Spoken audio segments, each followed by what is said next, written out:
First act. Scene. Morning room in Algernon's flat in Half Moon Street. The room is luxuriously and artistically furnished. The sound of a piano is heard in the adjoining room. Lane is arranging afternoon tea on the table, and after the music has ceased, Algernon enters. Algernon, did you hear what I was playing, Lane? Lane, I didn't think it polite to listen, sir. Algernon, I'm sorry for that, for your sake. I don't play accurately, anyone can play accurately, but I play with wonderful expression. As far as the piano is concerned, sentiment is my forte. I keep science for life. Lane, yes, sir. Algernon, and speaking of the science of life, have you got the cucumber sandwiches cut for Lady Bracknell? Lane, yes, sir. Algernon, by the way, Lane, I see from your book that on Thursday night, when Lord Shoreman and Mr. Worthing were dining with me, 8 bottles of champagne are entered as having been consumed. Lane, yes, sir, 8 bottles and a pint. Algernon, why is it that at a bachelor's establishment the servants invariably drink the champagne? I ask merely for information. Lane, I attribute it to the superior quality of the wine, sir. I have often observed that in married households the champagne is rarely of a first-rate brand. Algernon, good heavens, is marriage so demoralizing as that? Lane, I believe it is a very pleasant state, sir. I have had very little experience of it myself up to the present. I have only been married once. That was in consequence of a misunderstanding between myself and a young person. Algernon, I don't know that I am much interested in your family life, Lane. Lane, no, sir, it is not a very interesting subject. I never think of it myself. Algernon, very natural, I am sure. That will do, Lane, thank you. Lane, thank you, sir. Algernon, Lane's views on marriage seem somewhat lax. Really, if the lower orders don't set us a good example, what on earth is the use of them? They seem, as a class, to have absolutely no sense of moral responsibility. Lane, Mr. Ernest Worthing. Algernon, how are you, my dear Ernest? What brings you up to town? Jack, oh, pleasure, pleasure. What else should bring one anywhere? Eating as usual, I see, Algy. Algernon, I believe it is customary in good society to take some slight refreshment at 5 o'clock. Where have you been since last Thursday? Jack, in the country. Algernon, what on earth do you do there? Jack, when one is in town, one amuses oneself. When one is in the country, one amuses other people. It is excessively boring. Algernon, and who are the people you amuse? Jack, oh, neighbors, neighbors. Algernon, got nice neighbors in your part of Shropshire? Jack, perfectly horrid, never speak to one of them. Algernon, how immensely you must amuse them. By the way, Shropshire is your county, is it not? Jack, Shropshire, yes, of course. Hallo, why all these cups? Why cucumber sandwiches? Why such reckless extravagance in one so young? Who is coming to tea? Algernon, oh, merely Aunt Augusta and Gwendolen. Jack, how perfectly delightful. Algernon, yes, that is all very well, but I am afraid Aunt Augusta won't quite approve of your being here. Jack, may I ask why? Algernon, my dear fellow, the way you flirt with Gwendolen is perfectly disgraceful. It is almost as bad as the way Gwendolen flirts with you. Jack, I am in love with Gwendolen. I have come up to town expressly to propose to her. Algernon, I thought you had come up for pleasure. I call that business. Jack, how utterly unromantic you are. Algernon, I really don't see anything romantic in proposing. It is very romantic to be in love, but there is nothing romantic about a definite proposal. Why, one may be accepted. One usually is, I believe, then the excitement is all over. The very essence of romance is uncertainty. If ever I get married, I'll certainly try to forget the fact. Jack, I have no doubt about that, dear Algy. The divorce court was specially invented for people whose memories are so curiously constituted. Algernon, oh, there is no use speculating on that subject. Divorces are made in heaven. Jack puts out his hand to take a sandwich. Algernon at once interferes. Please don't touch the cucumber sandwiches. They are ordered specially for Aunt Augusta. Jack, well, you have been eating them all the time. Algernon, that is quite a different matter. She is my aunt. Takes plate from below. Have some bread and butter. The bread and butter is for Gwendolen. Gwendolen is devoted to bread and butter. Jack, and very good bread and butter it is too. Algernon, well, my dear fellow, you need not eat as if you were going to eat at all. You behave as if you were married to her already. You are not married to her already, and I don't think you ever will be. Jack, why on earth do you say that? Algernon, well, in the first place, girls never marry the men they flirt with. Girls don't think it right. Jack, oh, that is nonsense. Algernon, it is a great truth. It accounts for the extraordinary number of bachelors that one sees all over the place. In the second place, I don't give my consent. Jack, your consent? Algernon, my dear fellow, Gwendolen is my first cousin, and before I allow you to marry her, you will have to clear up the whole question of Cecily. Jack, Cecily, what on earth do you mean? What do you mean, Algy, by Cecily? I don't know anyone of the name of Cecily. Algernon, bring me that cigarette case Mr. Worthing left in the smoking room the last time he dined here. Lane, yes, sir. Jack, do you mean to say you have had my cigarette case all this time? I wish to goodness you had let me know. I have been writing frantic letters to Scotland Yard about it. I was very nearly offering a large reward. Algernon, well, I wish you would offer one. I happen to be more than usually hard up. Jack, there is no good offering a large reward now that the thing is found. Enter Lane with the cigarette case on a salver. Algernon takes it at once. Lane goes out. Algernon, I think that is rather mean of you. Ernest, I must say, opens case and examines it. However, it makes no matter, for now that I look at the inscription inside, I find that the thing isn't yours after all. Jack, of course it's mine. You have seen me with it 100 times, and you have no right whatsoever to read what is written inside. It is a very ungentlemanly thing to read a private cigarette case. Algernon, oh, it is absurd to have a hard and fast rule about what one should read and what one shouldn't. More than half of modern culture depends on what one shouldn't read. Jack, I am quite aware of the fact, and I don't propose to discuss modern culture. It isn't the sort of thing one should talk of in private. I simply want my cigarette case back. Algernon, yes, but this isn't your cigarette case. This cigarette case is a present from someone of the name of Cecily, and you said you didn't know anyone of that name. Jack, well, if you want to know, Cecily happens to be my aunt. Algernon, your aunt? Jack, yes, charming old lady she is too, lives at Tunbridge Wells. Just give it back to me, Algy. Algernon, but why does she call herself Little Cecily if she is your aunt and lives at Tunbridge Wells? From Little Cecily with her fondest love. Jack, my dear fellow, what on earth is there in that? Some aunts are tall, some aunts are not tall. That is a matter that surely an aunt may be allowed to decide for herself. You seem to think that every aunt should be exactly like your aunt. That is absurd. For heaven's sake, give me back my cigarette case. Follows Algernon round the room.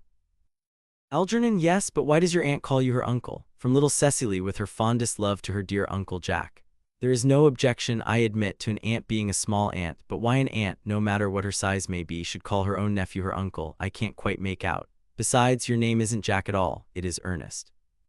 Jack, it isn't Ernest, it's Jack. Algernon, you have always told me it was Ernest. I have introduced you to everyone as Ernest. You answer to the name of Ernest. You look as if your name was Ernest. You are the most earnest-looking person I ever saw in my life. It is perfectly absurd your saying that your name isn't Ernest. It's on your cards. Here is one of them. Mr. Ernest Worthing before the Albany. I'll keep this as a proof that your name is Ernest if ever you attempt to deny it to me, or to Gwendolen, or to anyone else. Jack, well, my name is Ernest in town and Jack in the country, and the cigarette case was given to me in the country. Algernon, yes, but that does not account for the fact that your small Aunt Cecily, who lives at Tunbridge Wells, calls you her dear uncle. Come, old boy, you had much better have the thing out at once. Jack, my dear Algy, you talk exactly as if you were a dentist. It is very vulgar to talk like a dentist when one isn't a dentist. It produces a false impression. Algernon, well, that is exactly what dentists always do. Now go on, tell me the whole thing. I may mention that I have always suspected you of being a confirmed and secret Bunburyist, and I am quite sure of it now.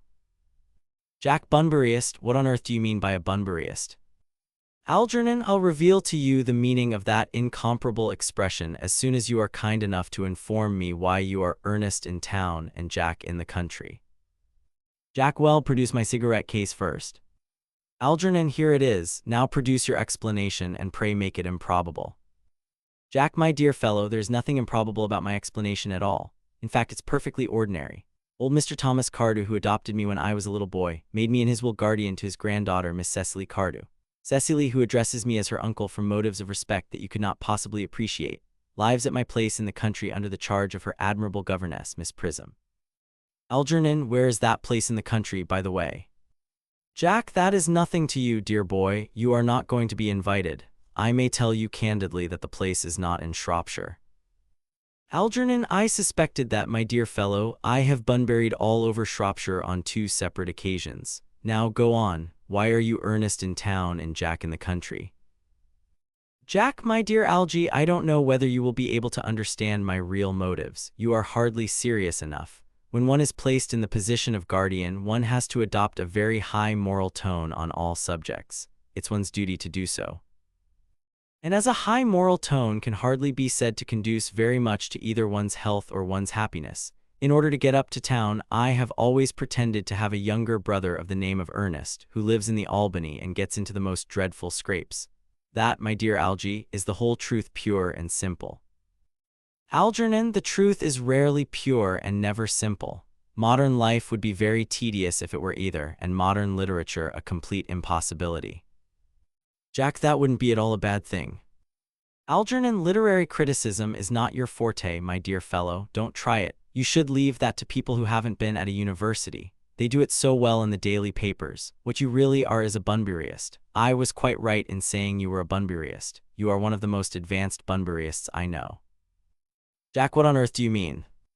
Algernon, you have invented a very useful younger brother called Ernest, in order that you may be able to come up to town as often as you like. I have invented an invaluable permanent invalid called Bunbury, in order that I may be able to go down into the country whenever I choose. Bunbury is perfectly invaluable. If it wasn't for Bunbury's extraordinary bad health, for instance, I wouldn't be able to dine with you at Willis's tonight, for I have been really engaged to Aunt Augusta for more than a week. Jack, I haven't asked you to dine with me anywhere tonight. Algernon, I know you are absurdly careless about sending out invitations. It is very foolish of you. Nothing annoys people so much as not receiving invitations. Jack, you had much better dine with your Aunt Augusta. Algernon, I haven't the smallest intention of doing anything of the kind. To begin with, I dine there on Monday, and once a week is quite enough to dine with one's own relations. In the second place, whenever I do dine there, I am always treated as a member of the family and sent down with either no woman at all or 2. In the third place, I know perfectly well whom she will place me next to tonight. She will place me next Mary Farquhar, who always flirts with her own husband across the dinner table. That is not very pleasant. Indeed, it is not even decent. And that sort of thing is enormously on the increase. The amount of women in London who flirt with their own husbands is perfectly scandalous. It looks so bad. It is simply washing one's clean linen in public. Besides, now that I know you to be a confirmed Bunburyist, I naturally want to talk to you about Bunburying. I want to tell you the rules. Jack, I'm not a Bunburyist at all. If Gwendolen accepts me, I am going to kill my brother. Indeed, I think I'll kill him in any case. Cecily is a little too much interested in him. It is rather a bore, so I am going to get rid of Ernest, and I strongly advise you to do the same with your invalid friend who has the absurd name. Algernon, nothing will induce me to part with Bunbury, and if you ever get married, which seems to me extremely problematic, you will be very glad to know Bunbury. A man who marries without knowing Bunbury has a very tedious time of it. Jack, that is nonsense. If I marry a charming girl like Gwendolen, and she is the only girl I ever saw in my life that I would marry, I certainly won't want to know Bunbury. Algernon, then your wife will. You don't seem to realize that in married life 3 is company and 2 is none. Jack, that, my dear young friend, is the theory that the corrupt French drama has been propounding for the last 50 years. Algernon, yes, and that the happy English home has proved in half the time. Jack, for heaven's sake, don't try to be cynical. It's perfectly easy to be cynical. Algernon, my dear fellow, it isn't easy to be anything nowadays. There's such a lot of beastly competition about. The sound of an electric bell is heard. Ah, that must be Aunt Augusta. Only relatives or creditors ever ring in that Wagnerian manner. Now, if I get her out of the way for 10 minutes so that you can have an opportunity for proposing to Gwendolen, may I dine with you tonight at Willis's? Jack, I suppose so if you want to. Algernon, yes, but you must be serious about it. I hate people who are not serious about meals. It is so shallow of them. Lady Bracknell and Miss Fairfax. Algernon goes forward to meet them. Enter Lady Bracknell and Gwendolen. Lady Bracknell, good afternoon, dear Algernon. I hope you are behaving very well. Algernon, I'm feeling very well, Aunt Augusta. Lady Bracknell, that's not quite the same thing. In fact, the two things rarely go together. Algernon, dear me, you are smart. Gwendolen, I am always smart, am I not, Mr. Worthing? Jack, you're quite perfect, Miss Fairfax. Gwendolen, oh, I hope I am not that. It would leave no room for developments, and I intend to develop in many directions. Gwendolen and Jack sit down together in the corner. Lady Bracknell, I'm sorry if we are a little late, Algernon, but I was obliged to call on dear Lady Harbury. I hadn't been there since her poor husband's death. I never saw a woman so altered. She looks quite 20 years younger. And now I'll have a cup of tea and one of those nice cucumber sandwiches you promised me. Algernon, certainly, Aunt Augusta. Lady Bracknell, won't you come and sit here, Gwendolen? Gwendolen, thanks, Mamma. I'm quite comfortable where I am. Algernon, good heavens, Lane, why are there no cucumber sandwiches? I ordered them specially. Lane, there were no cucumbers in the market this morning, sir. I went down twice. Algernon, no cucumbers. Lane, no, sir, not even for ready money. Algernon, that will do, Lane, thank you. Lane, thank you, sir. Algernon, I am greatly distressed, Aunt Augusta, about there being no cucumbers, not even for ready money. Lady Bracknell, it really makes no matter, Algernon. I had some crumpets with Lady Harbury, who seems to me to be living entirely for pleasure now. Algernon, I hear her hair has turned quite gold from grief. Lady Bracknell, it certainly has changed its color. From what cause I, of course, cannot say. Thank you. I've quite a treat for you tonight, Algernon. I am going to send you down with Mary Farquhar. She is such a nice woman and so attentive to her husband, it's delightful to watch them. Algernon, I am afraid, Aunt Augusta, I shall have to give up the pleasure of dining with you tonight after all. Lady Bracknell, I hope not, Algernon. It would put my table completely out. Your uncle would have to dine upstairs. Fortunately, he is accustomed to that. Algernon, it is a great bore and, I need hardly say, a terrible disappointment to me, but the fact is I have just had a telegram to say that my poor friend Bunbury is very ill again. They seem to think I should be with him. Lady Bracknell, it is very strange. This Mr. Bunbury seems to suffer from curiously bad health. Algernon, yes, poor Bunbury is a dreadful invalid. Lady Bracknell, well, I must say, Algernon, that I think it is high time that Mr. Bunbury made up his mind whether he was going to live or to die. This shilly-shallying with the question is absurd, nor do I in any way approve of the modern sympathy with invalids. I consider it morbid. Illness of any kind is hardly a thing to be encouraged in others. Health is the primary duty of life. I am always telling that to your poor uncle, but he never seems to take much notice. As far as any improvement in his ailment goes, I should be much obliged if you would ask Mr. Bunbury for me to be kind enough not to have a relapse on Saturday, for I rely on you to arrange my music for me. It is my last reception, and one wants something that will encourage conversation, particularly at the end of the season when everyone has practically said whatever they had to say, which in most cases was probably not much. Algernon, I'll speak to Bunbury, Aunt Augusta, if he is still conscious, and I think I can promise you he'll be all right by Saturday. Of course, the music is a great difficulty. You see, if one plays good music, people don't listen, and if one plays bad music, people don't talk. But I'll run over the program I've drawn out if you will kindly come into the next room for a moment. Lady Bracknell, thank you, Algernon. It is very thoughtful of you, rising and following Algernon. I'm sure the program will be delightful after a few expurgations. French songs I cannot possibly allow. People always seem to think that they are improper and either look shocked, which is vulgar, or laugh, which is worse. But German sounds a thoroughly respectable language, and indeed I believe is so. Gwendolen, you will accompany me. Gwendolen, certainly, Mamma. Lady Bracknell and Algernon go into the music room. Gwendolen remains behind. Jack, charming day it has been, Miss Fairfax. Gwendolen, pray don't talk to me about the weather, Mr. Worthing. Whenever people talk to me about the weather, I always feel quite certain that they mean something else, and that makes me so nervous. Jack, I do mean something else. Gwendolen, I thought so. In fact, I am never wrong. Jack and I would like to be allowed to take advantage of Lady Bracknell's temporary absence.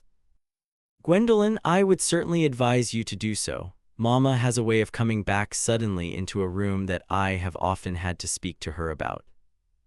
Jack, Miss Fairfax, ever since I met you I have admired you more than any girl I have ever met since I met you. Gwendolen, yes, I am quite well aware of the fact, and I often wish that in public, at any rate, you had been more demonstrative. For me, you have always had an irresistible fascination. Even before I met you, I was far from indifferent to you. We live, as I hope you know, Mr. Worthing, in an age of ideals. The fact is constantly mentioned in the more expensive monthly magazines and has reached the provincial pulpits, I am told, and my ideal has always been to love someone of the name of Ernest. There is something in that name that inspires absolute confidence. The moment Algernon first mentioned to me that he had a friend called Ernest, I knew I was destined to love you. Jack, you really love me, Gwendolen. Gwendolen passionately. Jack, darling, you don't know how happy you've made me. Gwendolen, my own Ernest. Jack, but you don't really mean to say that you couldn't love me if my name wasn't Ernest. Gwendolen, but your name is Ernest. Jack, yes, I know it is, but supposing it was something else, do you mean to say you couldn't love me then? Gwendolen, that is clearly a metaphysical speculation, and like most metaphysical speculations, has very little reference at all to the actual facts of real life, as we know them. Jack, personally, darling, to speak quite candidly, I don't much care about the name of Ernest. I don't think the name suits me at all. Gwendolen, it suits you perfectly. It is a divine name. It has a music of its own. It produces vibrations. Jack, well, really, Gwendolen, I must say that I think there are lots of other much nicer names. I think Jack, for instance, a charming name. Gwendolen, Jack. No, there is very little music in the name Jack, if any at all indeed. It does not thrill, it produces absolutely no vibrations. I have known several Jacks, and they all, without exception, were more than usually plain. Besides, Jack is a notorious domesticity for John, and I pity any woman who is married to a man called John. She would probably never be allowed to know the entrancing pleasure of a single moment's solitude. The only really safe name is Ernest. Jack, Gwendolen, I must get christened at once. I mean, we must get married at once. There is no time to be lost. Gwendolen, married Mr. Worthing. Jack, well, surely, you know that I love you, and you led me to believe, Miss Fairfax, that you were not absolutely indifferent to me. Gwendolen, I adore you, but you haven't proposed to me yet. Nothing has been said at all about marriage. The subject has not even been touched on. Jack, well, may I propose to you now? Gwendolen, I think it would be an admirable opportunity. And to spare you any possible disappointment, Mr. Worthing, I think it only fair to tell you quite frankly beforehand that I am fully determined to accept you. Jack, Gwendolen. Gwendolen, yes, Mr. Worthing, what have you got to say to me? Jack, you know what I have got to say to you. Gwendolen, yes, but you don't say it. Jack, Gwendolen, will you marry me?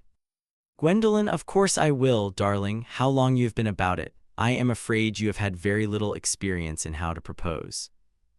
Jack, my own one, I have never loved anyone in the world but you. Gwendolen, yes, but men often propose for practice. I know my brother Gerald does. All my girlfriends tell me so. What wonderfully blue eyes you have, Ernest. They are quite blue. I hope you will always look at me just like that, especially when there are other people present. Enter Lady Bracknell.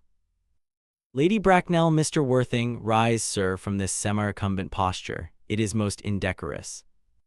Gwendolen, mamma, I must beg you to retire. This is no place for you. Besides, Mr. Worthing has not quite finished yet. Lady Bracknell, finished what, may I ask? Gwendolen, I am engaged to Mr. Worthing, mamma. Lady Bracknell, pardon me, you are not engaged to anyone. When you do become engaged to someone, I or your father, should his health permit him, will inform you of the fact. An engagement should come on a young girl as a surprise, pleasant or unpleasant as the case may be. It is hardly a matter that she could be allowed to arrange for herself. And now I have a few questions to put to you, Mr. Worthing. While I am making these inquiries, you, Gwendolen, will wait for me below in the carriage. Gwendolen, mamma. Lady Bracknell, in the carriage. Gwendolen goes to the door. She and Jack blow kisses to each other behind Lady Bracknell's back. Lady Bracknell looks vaguely about as if she could not understand what the noise was, finally turns round. Gwendolen, the carriage. Gwendolen, yes, mamma. Lady Bracknell, you can take a seat, Mr. Worthing. Jack, thank you, Lady Bracknell, I prefer standing. Lady Bracknell, I feel bound to tell you that you are not down on my list of eligible young men, although I have the same list as the dear Duchess of Bolton has. We work together, in fact, however, I am quite ready to enter your name should your answers be what a really affectionate mother requires. Do you smoke? Jack, well, yes, I must admit I smoke. Lady Bracknell, I am glad to hear it. A man should always have an occupation of some kind. There are far too many idle men in London as it is. How old are you? Jack, 29. Lady Bracknell, a very good age to be married at. I have always been of opinion that a man who desires to get married should know either everything or nothing. Which do you know? Jack, I know nothing, Lady Bracknell. Lady Bracknell, I am pleased to hear it. I do not approve of anything that tampers with natural ignorance. Ignorance is like a delicate exotic fruit. Touch it and the bloom is gone. The whole theory of modern education is radically unsound. Fortunately, in England, at any rate, education produces no effect whatsoever. If it did, it would prove a serious danger to the upper classes and probably lead to acts of violence in Grosvenor Square. What is your income? Jack, between 7 and 8,000 a year. Lady Bracknell, inland or in investments? Jack, in investments chiefly. Lady Bracknell, that is satisfactory. What between the duties expected of one during one's lifetime and the duties exacted from one after one's death, land has ceased to be either a profit or a pleasure. It gives one position and prevents one from keeping it up. That's all that can be said about land. Jack, I have a country house with some land, of course, attached to it, about 1,500 acres, I believe, but I don't depend on that for my real income. In fact, as far as I can make out, the poachers are the only people who make anything out of it. Lady Bracknell, a country house, how many bedrooms? Well, that point can be cleared up afterwards. You have a townhouse, I hope. A girl with a simple, unspoiled nature like Gwendolen could hardly be expected to reside in the country. Jack, well, I own a house in Belgrave Square, but it is let by the year to Lady Bloxham. Of course, I can get it back whenever I like at 6 months' notice. Lady Bracknell, Lady Bloxham, I don't know her. Jack, oh, she goes about very little. She is a lady considerably advanced in years. Lady Bracknell, ah, nowadays that is no guarantee of respectability of character. What number in Belgrave Square? Jack, 149. Lady Bracknell, the unfashionable side. I thought there was something, however, that could easily be altered. Jack, do you mean the fashion or the side? Lady Bracknell, both, if necessary, I presume. What are your politics? Jack, well, I am afraid I really have none. I am a liberal unionist. Lady Bracknell, oh, they count as Tories. They dine with us, or come in the evening at any rate. Now to minor matters. Are your parents living? Jack, I have lost both my parents. Lady Bracknell, to lose one parent, Mr. Worthing, may be regarded as a misfortune. To lose both looks like carelessness. Who was your father? He was evidently a man of some wealth. Was he born in what the radical papers call the purple of commerce, or did he rise from the ranks of the aristocracy? Jack, I am afraid I really don't know. The fact is, Lady Bracknell, I said I had lost my parents. It would be nearer the truth to say that my parents seem to have lost me. I don't actually know who I am by birth. I was found. Lady Bracknell, found. Jack, the late Mr. Thomas Cardew, an old gentleman of a very charitable and kindly disposition, found me and gave me the name of Worthing because he happened to have a first-class ticket for Worthing in his pocket at the time. Worthing is a place in Sussex. It is a seaside resort. Lady Bracknell, where did the charitable gentleman who had a first-class ticket for this seaside resort find you? Jack, in a handbag. Lady Bracknell, a handbag. Jack, yes, Lady Bracknell, I was in a handbag, a somewhat large black leather handbag with handles to it, an ordinary handbag in fact. Lady Bracknell, in what locality did this Mr. James, or Thomas, Cardew come across this ordinary handbag? Jack, in the cloakroom at Victoria Station. It was given to him in mistake for his own. Lady Bracknell, the cloakroom at Victoria Station. Jack, yes, the Brighton line. Lady Bracknell, the line is immaterial. Mr. Worthing, I confess I feel somewhat bewildered by what you have just told me. To be born, or at any rate bred, in a handbag, whether it had handles or not, seems to me to display a contempt for the ordinary decencies of family life that reminds one of the worst excesses of the French Revolution. And I presume you know what that unfortunate movement led to. As for the particular locality in which the handbag was found, a cloakroom at a railway station might serve to conceal a social indiscretion. Has probably indeed been used for that purpose before now, but it could hardly be regarded as an assured basis for a recognized position in good society. Jack, may I ask you then what you would advise me to do? I need hardly say I would do anything in the world to ensure Gwendolen's happiness. Lady Bracknell, I would strongly advise you, Mr. Worthing, to try and acquire some relations as soon as possible, and to make a definite effort to produce at any rate one parent, of either sex, before the season is quite over. Jack, well, I don't see how I could possibly manage to do that. I can produce the handbag at any moment. It is in my dressing room at home. I really think that should satisfy you, Lady Bracknell. Lady Bracknell, me, sir, what has it to do with me? You can hardly imagine that I and Lord Bracknell would dream of allowing our only daughter, a girl brought up with the utmost care, to marry into a cloakroom and form an alliance with a parcel. Good morning, Mr. Worthing. Jack, good morning. Algernon from the other room strikes up the wedding march. Jack looks perfectly furious and goes to the door. For goodness sake, don't play that ghastly tune, Algy. How idiotic you are. Algernon, didn't it go off all right, old boy? You don't mean to say Gwendolen refused you? I know it is a way she has. She is always refusing people. I think it is most ill-natured of her. Jack, oh, Gwendolen is as right as a trivet. As far as she is concerned, we are engaged. Her mother is perfectly unbearable. Never met such a gorgon. I don't really know what a gorgon is like, but I am quite sure that Lady Bracknell is one. In any case, she is a monster without being a myth, which is rather unfair. I beg your pardon, Algy. I suppose I shouldn't talk about your own aunt in that way before you. Algernon, my dear boy, I love hearing my relations abused. It is the only thing that makes me put up with them at all. Relations are simply a tedious pack of people who haven't got the remotest knowledge of how to live, nor the smallest instinct about when to die. Jack, oh, that is nonsense. Algernon, it is. Jack, well, I won't argue about the matter. You always want to argue about things. Algernon, that is exactly what things were originally made for. Jack, upon my word, if I thought that, I'd shoot myself. You don't think there is any chance of Gwendolen becoming like her mother in about 150 years, do you, Algy? Algernon, all women become like their mothers. That is their tragedy. No man does, that's his. Jack, is that clever?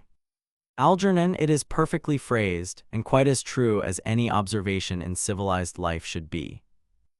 Jack, I am sick to death of cleverness. Everybody is clever nowadays. You can't go anywhere without meeting clever people. The thing has become an absolute public nuisance. I wish to goodness we had a few fools left.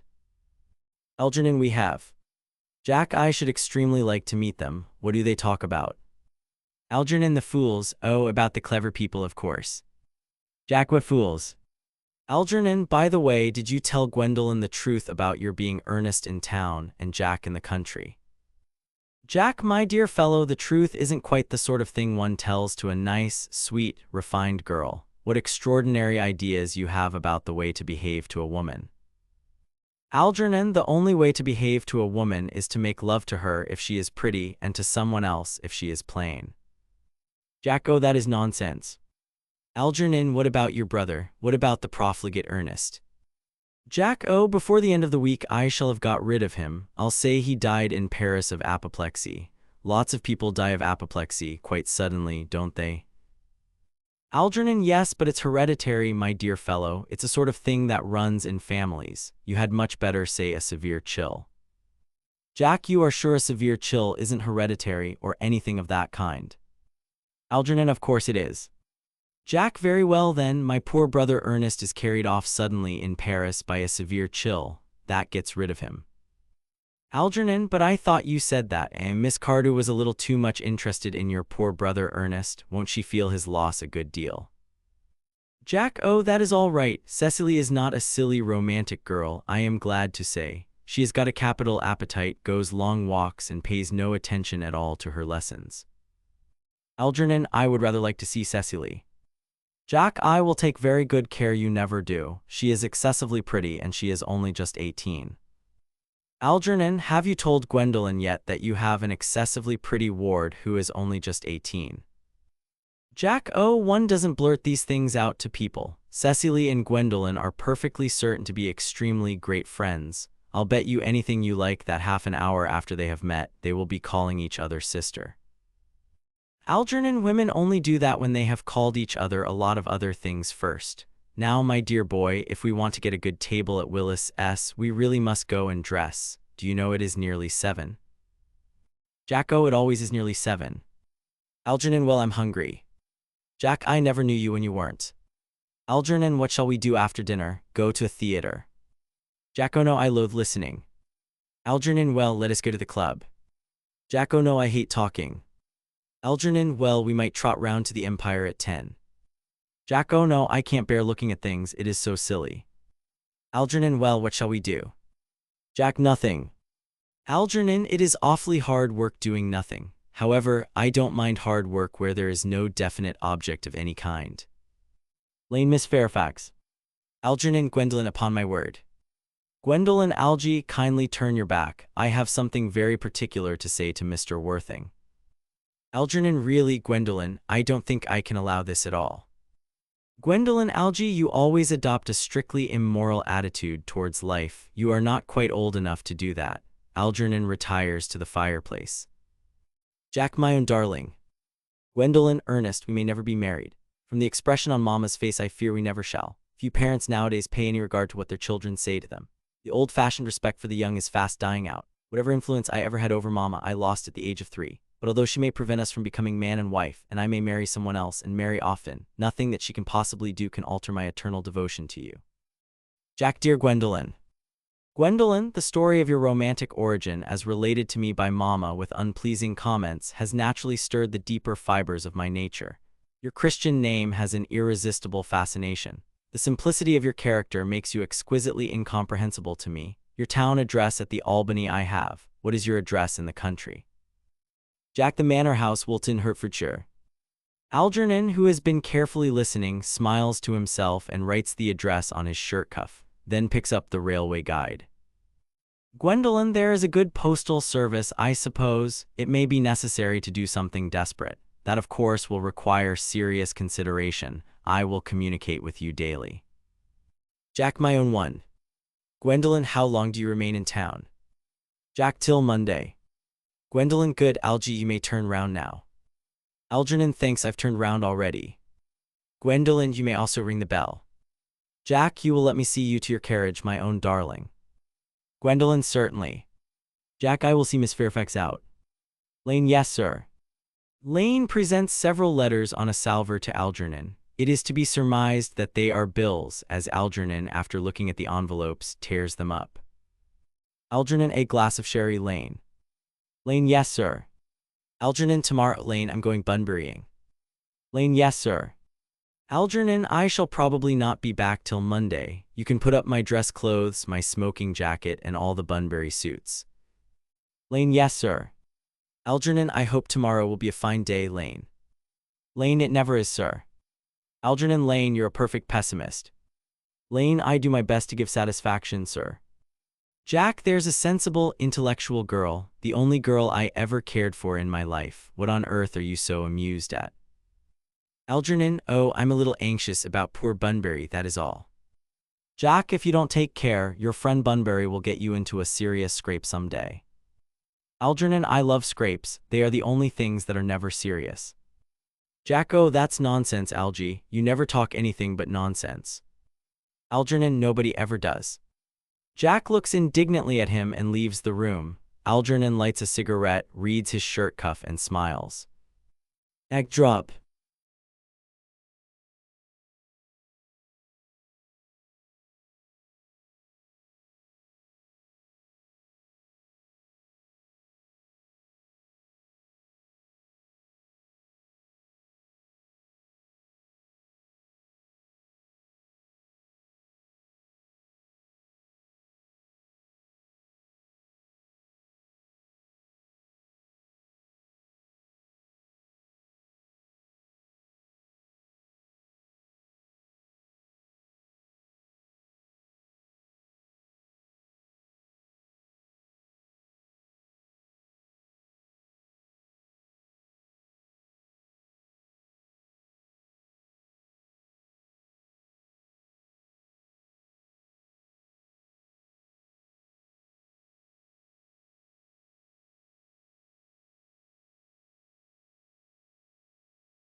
Second act. Scene. Garden at the Manor House. A flight of gray stone steps leads up to the house.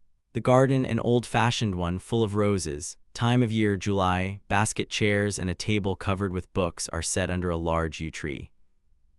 Miss Prism discovered seated at the table. Cecily is at the back watering flowers. Miss Prism, Cecily, surely such a utilitarian occupation as the watering of flowers is rather Moulton's duty than yours, especially at a moment when intellectual pleasures await you. Your German grammar is on the table. Pray open it at page 15. We will repeat yesterday's lesson. Cecily, but I don't like German. It isn't at all a becoming language. I know perfectly well that I look quite plain after my German lesson. Miss Prism, child, you know how anxious your guardian is that you should improve yourself in every way. He laid particular stress on your German as he was leaving for town yesterday. Indeed, he always lays stress on your German when he is leaving for town. Cecily, dear Uncle Jack is so very serious. Sometimes he is so serious that I think he cannot be quite well. Miss Prism, your guardian enjoys the best of health, and his gravity of demeanor is especially to be commended in one so comparatively young as he is. I know no one who has a higher sense of duty and responsibility. Cecily, I suppose that is why he often looks a little bored when we three are together.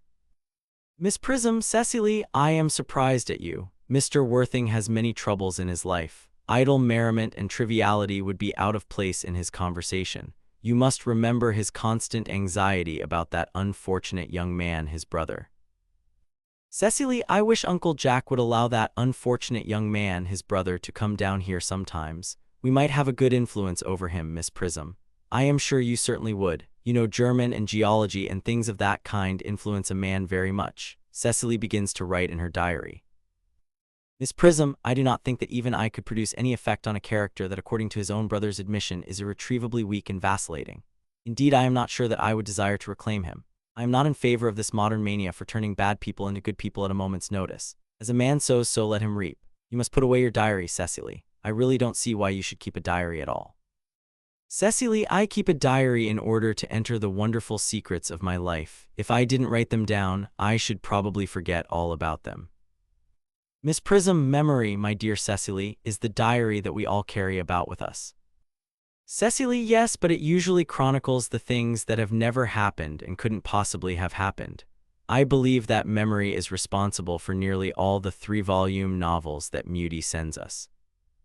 Miss Prism, do not speak slightingly of the 3-volume novel, Cecily. I wrote one myself in earlier days. Cecily, did you really, Miss Prism? How wonderfully clever you are. I hope it did not end happily. I don't like novels that end happily. They depress me so much. Miss Prism, the good ended happily and the bad unhappily. That is what fiction means. Cecily, I suppose so, but it seems very unfair. And was your novel ever published? Miss Prism, alas, no, the manuscript unfortunately was abandoned. I use the word in the sense of lost or mislaid. To your work, child, these speculations are profitless. Cecily, but I see dear Dr. Chasuble coming up through the garden. Miss Prism, Dr. Chasuble, this is indeed a pleasure. Chasuble, and how are we this morning? Miss Prism, you are, I trust, well. Cecily, Miss Prism has just been complaining of a slight headache. I think it would do her so much good to have a short stroll with you in the park, Dr. Chasuble. Miss Prism, Cecily, I have not mentioned anything about a headache. Cecily, no, dear Miss Prism, I know that, but I felt instinctively that you had a headache. Indeed, I was thinking about that and not about my German lesson when the rector came in. Chasuble, I hope, Cecily, you are not inattentive. Cecily, oh, I am afraid I am. Chasuble, that is strange. Were I fortunate enough to be Miss Prism's pupil, I would hang upon her lips. I spoke metaphorically. My metaphor was drawn from bees. Ahem, Mr. Worthing, I suppose, has not returned from town yet. Miss Prism, we do not expect him till Monday afternoon.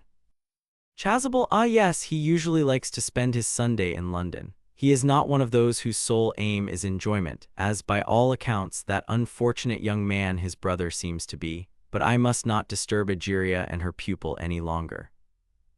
Miss Prism, Egeria, my name is Laetitia, Doctor. Chasuble, a classical allusion merely, drawn from the pagan authors. I shall see you both no doubt at evensong.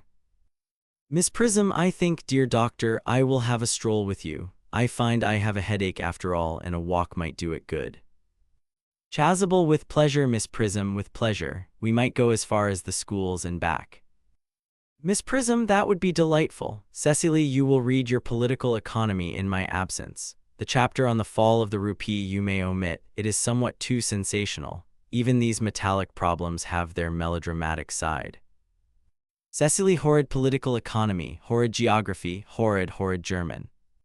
Merriman, Mr. Ernest Worthing has just driven over from the station. He has brought his luggage with him. Cecily, Mr. Ernest Worthing before the Albany W. Uncle Jack's brother. Did you tell him Mr. Worthing was in town? Merriman, yes, miss. He seemed very much disappointed. I mentioned that you and Miss Prism were in the garden. He said he was anxious to speak to you privately for a moment. Cecily, ask Mr. Ernest Worthing to come here. I suppose you had better talk to the housekeeper about a room for him. Merriman, yes, miss. Cecily, I have never met any really wicked person before. I feel rather frightened. I am so afraid he will look just like everyone else. He does. Algernon, you are my little cousin Cecily, I'm sure. Cecily, you are under some strange mistake. I am not little. In fact, I believe I am more than usually tall for my age. Algernon is rather taken aback. But I am your cousin Cecily. You, I see from your card, are Uncle Jack's brother, my cousin Ernest, my wicked cousin Ernest. Algernon, oh, I am not really wicked at all, cousin Cecily. You mustn't think that I am wicked. Cecily, if you are not, then you have certainly been deceiving us all in a very inexcusable manner. I hope you have not been leading a double life, pretending to be wicked and being really good all the time. That would be hypocrisy. Algernon, oh, of course I have been rather reckless. Cecily, I am glad to hear it. Algernon, in fact, now you mention the subject, I have been very bad in my own small way. Cecily, I don't think you should be so proud of that, though I am sure it must have been very pleasant. Algernon, it is much pleasanter being here with you. Cecily, I can't understand how you are here at all. Uncle Jack won't be back till Monday afternoon. Algernon, that is a great disappointment. I am obliged to go up by the first train on Monday morning. I have a business appointment that I am anxious to miss. Cecily, couldn't you miss it anywhere but in London? Algernon, no, the appointment is in London. Cecily, well, I know, of course, how important it is not to keep a business engagement if one wants to retain any sense of the beauty of life, but still I think you had better wait till Uncle Jack arrives. I know he wants to speak to you about your emigrating. Algernon, about my what? Cecily, you're emigrating. He has gone up to buy your outfit.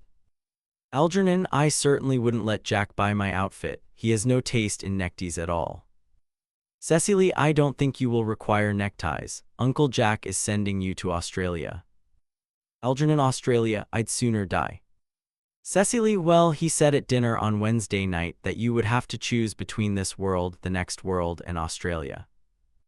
Algernon, oh well, the accounts I have received of Australia and the next world are not particularly encouraging. This world is good enough for me, cousin Cecily. Cecily, yes, but are you good enough for it? Algernon, I'm afraid I'm not that. That is why I want you to reform me. You might make that your mission if you don't mind, cousin Cecily. Cecily, I'm afraid I've no time this afternoon. Algernon, well, would you mind my reforming myself this afternoon? Cecily, it is rather quixotic of you, but I think you should try. Algernon, I will. I feel better already. Cecily, you are looking a little worse. Algernon, that is because I am hungry. Cecily, how thoughtless of me. I should have remembered that when one is going to lead an entirely new life, one requires regular and wholesome meals. Won't you come in? Algernon, thank you. Might I have a buttonhole first? I never have any appetite unless I have a buttonhole first. Cecily, a Merchel Neal. Algernon, no, I'd sooner have a pink rose. Cecily, why? Algernon, because you are like a pink rose, cousin Cecily. Cecily, I don't think it can be right for you to talk to me like that. Miss Prism never says such things to me. Algernon, then Miss Prism is a short-sighted old lady. Cecily puts the rose in his buttonhole. You are the prettiest girl I ever saw. Cecily, Miss Prism says that all good looks are a snare. Algernon, they are a snare that every sensible man would like to be caught in. Cecily, oh, I don't think I would care to catch a sensible man. I shouldn't know what to talk to him about. Miss Prism, you are too much alone, dear Dr. Chasuble. You should get married. A misanthrope I can understand, a womanthrope never. Chasuble, believe me, I do not deserve so neologistic a phrase. The precept as well as the practice of the primitive church was distinctly against matrimony. Miss Prism, that is obviously the reason why the primitive church has not lasted up to the present day. And you do not seem to realize, dear doctor, that by persistently remaining single, a man converts himself into a permanent public temptation. Men should be more careful. This very celibacy leads weaker vessels astray. Chasuble, but is a man not equally attractive when married? Miss Prism, no married man is ever attractive except to his wife. Chasuble, and often I've been told, not even to her. Miss Prism, that depends on the intellectual sympathies of the woman. Maturity can always be depended on. Ripeness can be trusted. Young women are green. I spoke horticulturally. My metaphor was drawn from fruits. But where is Cecily? Chasuble, perhaps she followed us to the schools. Enter Jack slowly from the back of the garden. He is dressed in the deepest mourning with crepe hatband and black gloves. Miss Prism, Mr. Worthing. Chasuble, Mr. Worthing. Miss Prism, this is indeed a surprise. We did not look for you till Monday afternoon. Jack, I have returned sooner than I expected. Dr. Chasuble, I hope you are well. Chasuble, dear Mr. Worthing, I trust this garb of woe does not betoken some terrible calamity. Jack, my brother. Miss Prism, more shameful debts and extravagance. Chasuble, still leading his life of pleasure. Jack, dead. Chasuble, your brother Ernest dead. Jack, quite dead. Miss Prism, what a lesson for him. I trust he will profit by it. Chasuble, Mr. Worthing, I offer you my sincere condolence. You have at least the consolation of knowing that you were always the most generous and forgiving of brothers. Jack, poor Ernest, he had many faults, but it is a sad, sad blow. Chasuble, very sad indeed. Were you with him at the end? Jack, no, he died abroad in Paris, in fact. I had a telegram last night from the manager of the Grand Hotel. Chasuble, was the cause of death mentioned? Jack, a severe chill it seems. Miss Prism, as a man sows, so shall he reap. Chasuble, charity, dear Miss Prism, charity, none of us are perfect. I myself am peculiarly susceptible to drafts. Will the interment take place here? Jack, no, he seems to have expressed a desire to be buried in Paris. Chasuble, in Paris. I fear that hardly points to any very serious state of mind at the last. You would no doubt wish me to make some slight allusion to this tragic domestic affliction next Sunday. My sermon on the meaning of the manna in the wilderness can be adapted to almost any occasion, joyful or, as in the present case, distressing. I have preached it at harvest celebrations, christenings, confirmations, on days of humiliation and festal days.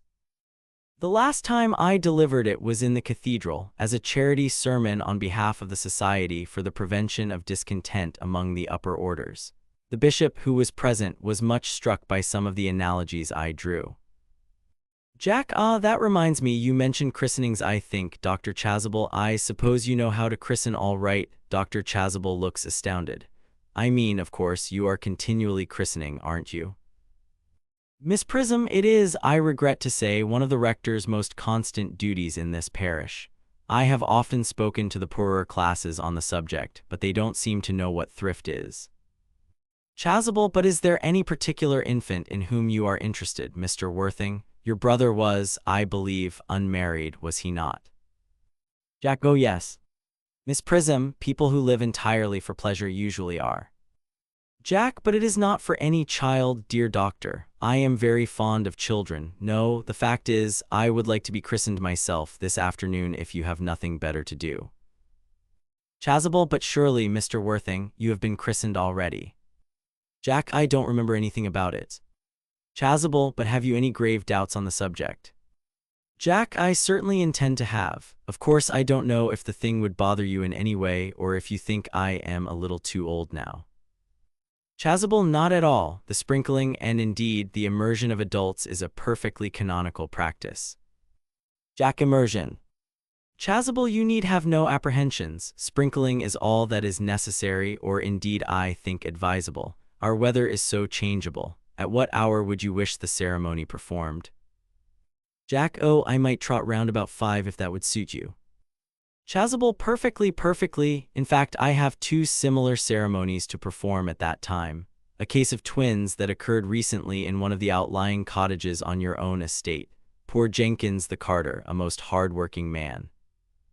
Jack, oh, I don't see much fun in being christened along with other babies. It would be childish. Would 5:30 do? Chasuble, admirably, admirably. And now, dear Mr. Worthing, I will not intrude any longer into a house of sorrow. I would merely beg you not to be too much bowed down by grief. What seem to us bitter trials are often blessings in disguise. Miss Prism, this seems to me a blessing of an extremely obvious kind. Cecily, Uncle Jack, oh, I am pleased to see you back, but what horrid clothes you have got on, do go and change them. Miss Prism, Cecily. Chasuble, my child, Cecily goes towards Jack. He kisses her brow in a melancholy manner. Cecily, what is the matter, Uncle Jack? Do look happy. You look as if you had toothache, and I have got such a surprise for you. Who do you think is in the dining room? Your brother. Jack, who? Cecily, your brother Ernest. He arrived about half an hour ago. Jack, what nonsense, I haven't got a brother. Cecily, oh, don't say that. However badly he may have behaved to you in the past, he is still your brother. You couldn't be so heartless as to disown him. I'll tell him to come out. And you will shake hands with him, won't you, Uncle Jack? Chasuble, these are very joyful tidings. Miss Prism, after we had all been resigned to his loss, his sudden return seems to me peculiarly distressing. Jack, my brother is in the dining room. I don't know what it all means. I think it is perfectly absurd. Jack, good heavens. Algernon, brother John, I have come down from town to tell you that I am very sorry for all the trouble I have given you, and that I intend to lead a better life in the future. Jack glares at him and does not take his hand. Cecily, Uncle Jack, you are not going to refuse your own brother's hand. Jack, nothing will induce me to take his hand. I think his coming down here disgraceful. He knows perfectly well why. Cecily, Uncle Jack, do be nice. There is some good in everyone. Ernest has just been telling me about his poor invalid friend Mr. Bunbury, whom he goes to visit so often. And surely there must be much good in one who is kind to an invalid and leaves the pleasures of London to sit by a bed of pain. Jack, oh, he has been talking about Bunbury, has he? Cecily, yes, he has told me all about poor Mr. Bunbury and his terrible state of health. Jack, Bunbury, well, I won't have him talk to you about Bunbury or about anything else. It is enough to drive one perfectly frantic. Algernon, of course I admit that the faults were all on my side, but I must say that I think that brother John's coldness to me is peculiarly painful. I expected a more enthusiastic welcome, especially considering it is the first time I have come here. Cecily, Uncle Jack, if you don't shake hands with Ernest, I will never forgive you. Jack, never forgive me. Cecily, never, never, never. Jack, well, this is the last time I shall ever do it, shakes with Algernon and glares. Chasuble, it's pleasant, is it not, to see so perfect a reconciliation? I think we might leave the two brothers together. Miss Prism, Cecily, you will come with us. Cecily, certainly, Miss Prism. My little task of reconciliation is over. Chasuble, you have done a beautiful action today, dear child. Miss Prism, we must not be premature in our judgments. Cecily, I feel very happy. Jack, you young scoundrel, Algy, you must get out of this place as soon as possible. I don't allow any Bunburying here. Merriman, I have put Mr. Ernest's things in the room next to yours, sir. I suppose that is all right. Jack, what? Merriman, Mr. Ernest's luggage, sir. I have unpacked it and put it in the room next to your own. Jack, his luggage. Merriman, yes, sir. 3 portmanteaus, a dressing case, 2 hat boxes, and a large luncheon basket. Algernon, I am afraid I can't stay more than a week this time. Jack, Merriman, order the dog cart at once. Mr. Ernest has been suddenly called back to town. Merriman, yes, sir. Algernon, what a fearful liar you are, Jack. I have not been called back to town at all. Jack, yes, you have. Algernon, I haven't heard anyone call me. Jack, your duty as a gentleman calls you back. Algernon, my duty as a gentleman has never interfered with my pleasures in the smallest degree. Jack, I can quite understand that. Algernon, well, Cecily is a darling. Jack, you are not to talk of Miss Cardew like that. I don't like it. Algernon, well, I don't like your clothes. You look perfectly ridiculous in them. Why on earth don't you go up and change? It is perfectly childish to be in deep mourning for a man who is actually staying for a whole week with you in your house as a guest. I call it grotesque. Jack, you are certainly not staying with me for a whole week as a guest or anything else. You have got to leave by the 4:05 train. Algernon, I certainly won't leave you so long as you are in mourning. It would be most unfriendly. If I were in mourning, you would stay with me, I suppose. I should think it very unkind if you didn't. Jack, well, will you go if I change my clothes? Algernon, yes, if you are not too long. I never saw anybody take so long to dress and with such little result. Jack, well, at any rate, that is better than being always overdressed as you are. Algernon, if I am occasionally a little overdressed, I make up for it by being always immensely overeducated. Jack, your vanity is ridiculous, your conduct an outrage, and your presence in my garden utterly absurd. However, you have got to catch the 4:05, and I hope you will have a pleasant journey back to town. This Bunburying, as you call it, has not been a great success for you. Algernon, I think it has been a great success. I'm in love with Cecily, and that is everything. Enter Cecily at the back of the garden. She picks up the can and begins to water the flowers. But I must see her before I go and make arrangements for another Bunbury. Ah, there she is. Cecily, oh, I merely came back to water the roses. I thought you were with Uncle Jack. Algernon, he's gone to order the dog cart for me. Cecily, oh, is he going to take you for a nice drive? Algernon, he's going to send me away. Cecily, then have we got to part? Algernon, I am afraid so. It's a very painful parting.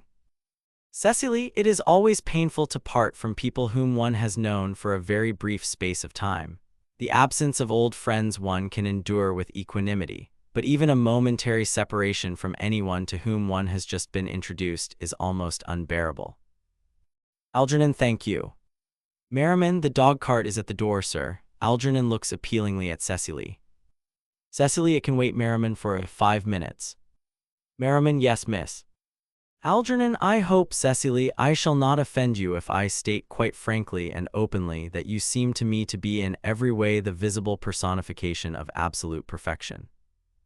Cecily, I think your frankness does you great credit, Ernest. If you will allow me, I will copy your remarks into my diary. Goes over to table and begins writing in diary. Algernon, do you really keep a diary? I'd give anything to look at it, may I? Cecily, oh no, you see, it is simply a very young girl's record of her own thoughts and impressions and consequently meant for publication. When it appears in volume form, I hope you will order a copy. But pray, Ernest, don't stop. I delight in taking down from dictation. I have reached absolute perfection. You can go on. I am quite ready for more. Algernon, ahem. Cecily, oh, don't cough, Ernest. When one is dictating, one should speak fluently and not cough. Besides, I don't know how to spell a cough. Algernon, Cecily, ever since I first looked upon your wonderful and incomparable beauty, I have dared to love you wildly, passionately, devotedly, hopelessly. Cecily, I don't think that you should tell me that you love me wildly, passionately, devotedly, hopelessly. Hopelessly doesn't seem to make much sense, does it? Algernon, Cecily. Merriman, the dog cart is waiting, sir. Algernon, tell it to come round next week at the same hour. Merriman, yes, sir. Cecily, Uncle Jack would be very much annoyed if he knew you were staying on till next week at the same hour. Algernon, oh, I don't care about Jack. I don't care for anybody in the whole world but you. I love you, Cecily. You will marry me, won't you? Cecily, you silly boy, of course. Why, we have been engaged for the last 3 months. Algernon, for the last 3 months. Cecily, yes, it will be exactly 3 months on Thursday. Algernon, but how did we become engaged? Cecily, well, ever since dear Uncle Jack first confessed to us that he had a younger brother who was very wicked and bad, you of course have formed the chief topic of conversation between myself and Miss Prism. And of course a man who is much talked about is always very attractive. One feels there must be something in him after all. I dare say it was foolish of me, but I fell in love with you, Ernest. Algernon, darling, and when was the engagement actually settled? Cecily, on the 14th of February last. Worn out by your entire ignorance of my existence, I determined to end the matter one way or the other, and after a long struggle with myself, I accepted you under this dear old tree here. The next day I bought this little ring in your name, and this is the little bangle with the true lover's knot I promised you always to wear. Algernon, did I give you this? It's very pretty, isn't it? Cecily, yes, you've wonderfully good taste, Ernest. It's the excuse I've always given for your leading such a bad life, and this is the box in which I keep all your dear letters. kneels at table, opens box, and produces letters tied up with blue ribbon. Algernon, my letters, but my own sweet Cecily, I have never written you any letters. Cecily, you need hardly remind me of that, Ernest. I remember only too well that I was forced to write your letters for you. I wrote always 3 times a week and sometimes oftener. Algernon, oh, do let me read them, Cecily. Cecily, oh, I couldn't possibly. They would make you far too conceited. The 3 you wrote me after I had broken off the engagement are so beautiful and so badly spelled that even now I can hardly read them without crying a little. Algernon, but was our engagement ever broken off?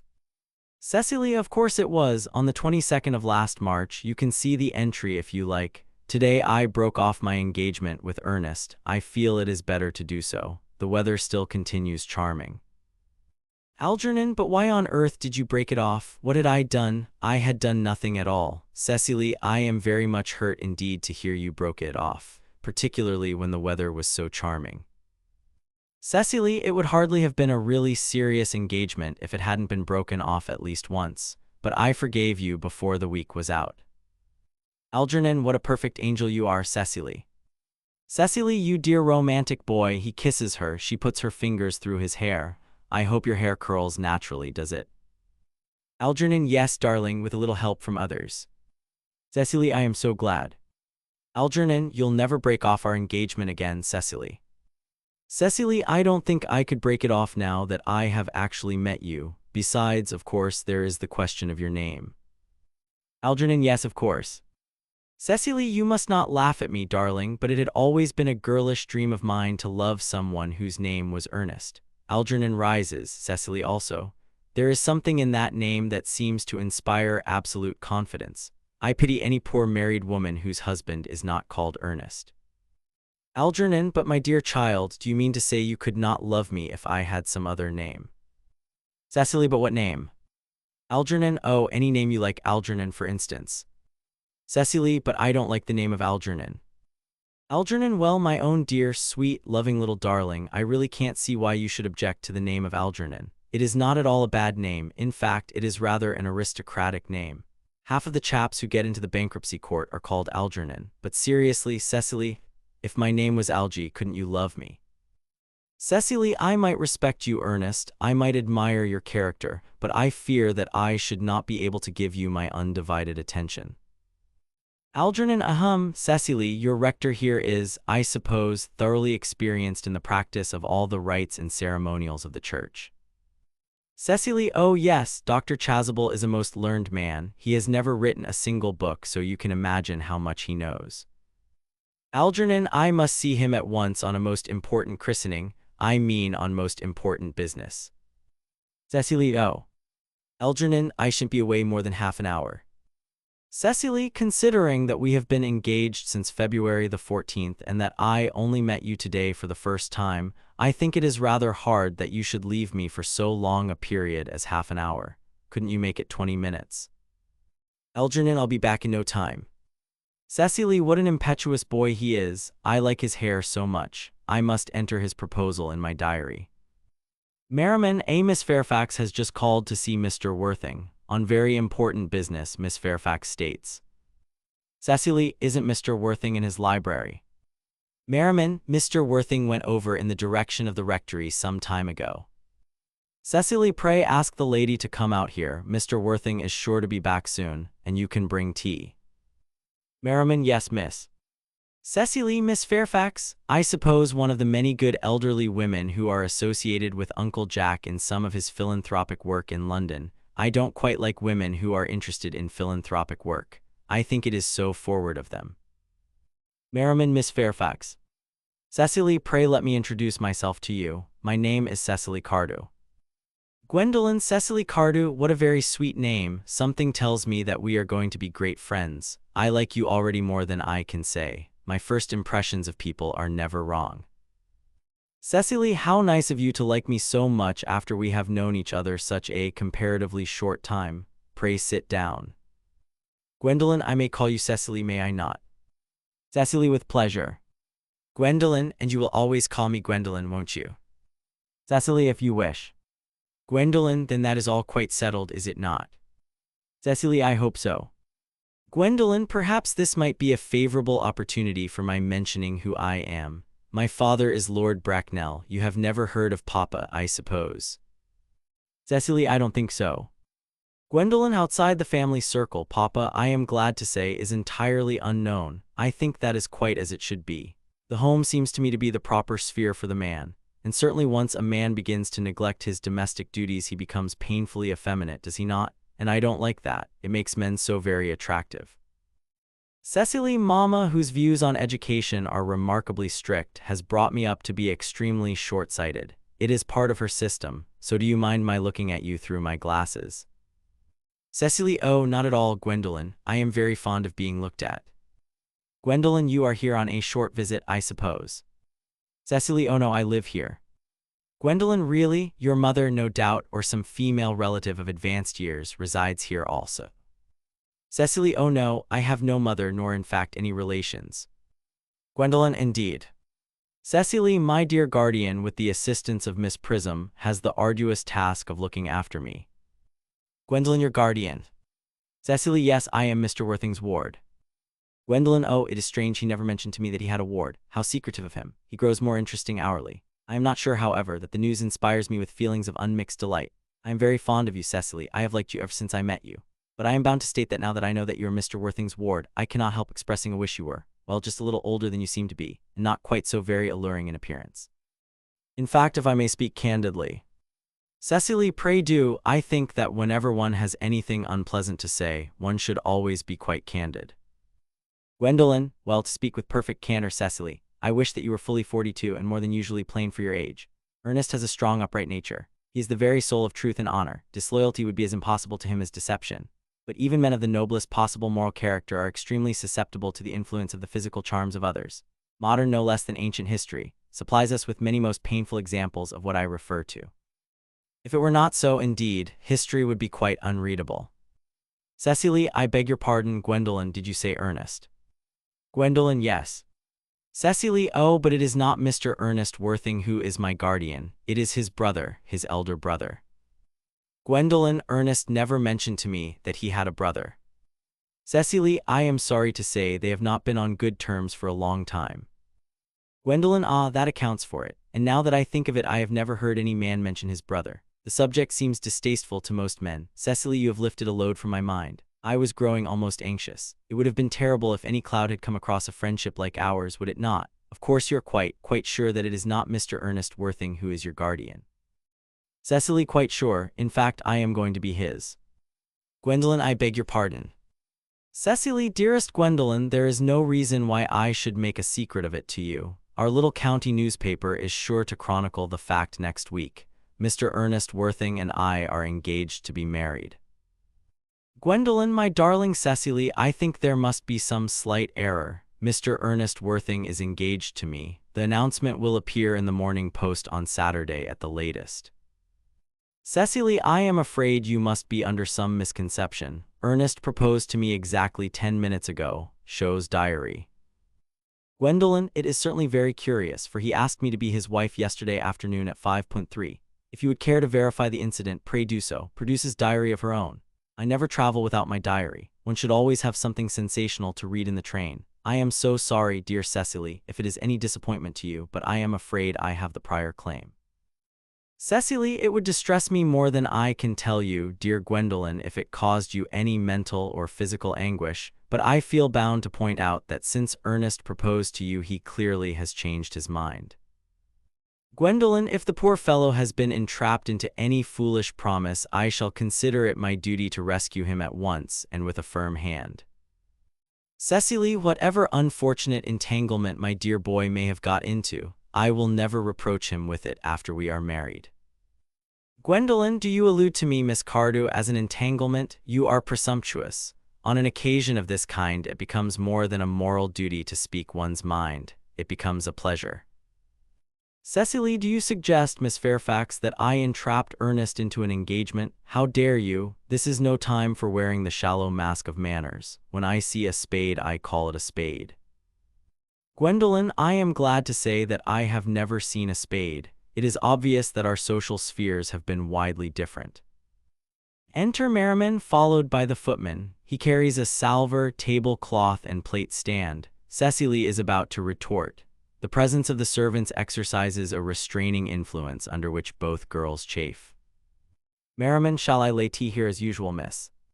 Cecily, yes, as usual. Merriman begins to clear table and lay cloth. A long pause. Cecily and Gwendolen glare at each other. Gwendolen, are there many interesting walks in the vicinity, Miss Cardew? Cecily, oh yes, a great many. From the top of one of the hills quite close one can see 5 counties. Gwendolen, 5 counties? I don't think I should like that. I hate crowds. Cecily, I suppose that is why you live in town. Gwendolen bites her lip and beats her foot nervously with her parasol. Gwendolen, quite a well-kept garden this is, Miss Cardew. Cecily, so glad you like it, Miss Fairfax. Gwendolen, I had no idea there were any flowers in the country. Cecily, oh, flowers are as common here, Miss Fairfax, as people are in London.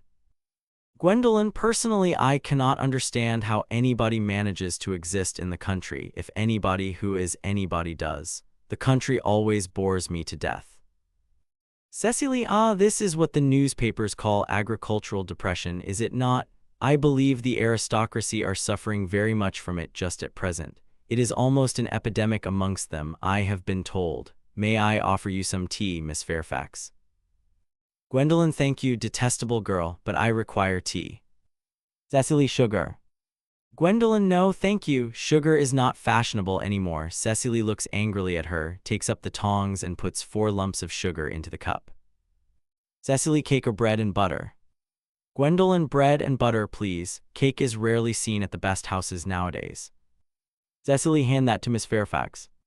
Merriman does so and goes out with footman. Gwendolen drinks the tea and makes a grimace, puts down cup at once, reaches out her hand to the bread and butter, looks at it and finds it is cake, rises in indignation. Gwendolen, you have filled my tea with lumps of sugar, and though I asked most distinctly for bread and butter, you have given me cake. I am known for the gentleness of my disposition and the extraordinary sweetness of my nature, but I warn you, Miss Cardew, you may go too far. Cecily, to save my poor, innocent, trusting boy from the machinations of any other girl, there are no lengths to which I would not go. Gwendolen, from the moment I saw you I distrusted you. I felt that you were false and deceitful. I am never deceived in such matters. My first impressions of people are invariably right. Cecily, it seems to me, Miss Fairfax, that I am trespassing on your valuable time. No doubt you have many other calls of a similar character to make in the neighborhood. Gwendolen, Ernest, my own Ernest. Jack, Gwendolen, darling. Gwendolen, a moment, may I ask if you are engaged to be married to this young lady? Jack, to dear little Cecily, of course not. What could have put such an idea into your pretty little head? Gwendolen, thank you, you may. Cecily, I knew there must be some misunderstanding, Miss Fairfax. The gentleman whose arm is at present round your waist is my guardian, Mr. John Worthing. Gwendolen, I beg your pardon. Cecily, this is Uncle Jack. Gwendolen, Jack, oh. Cecily, here is Ernest. Algernon, my own love. Cecily, a moment, Ernest, may I ask you, are you engaged to be married to this young lady? Algernon, to what young lady? Good heavens, Gwendolen. Cecily, yes, to good heavens, Gwendolen, I mean to Gwendolen. Algernon, of course not. What could have put such an idea into your pretty little head? Cecily, thank you, you may. Algernon kisses her. Gwendolen, I felt there was some slight error, Miss Cardew. The gentleman who is now embracing you is my cousin, Mr. Algernon Moncrieff. Cecily, Algernon Moncrieff, oh, the 2 girls moved towards each other and put their arms round each other's waists as if for protection. Cecily, are you called Algernon? Algernon, I cannot deny it. Cecily, oh.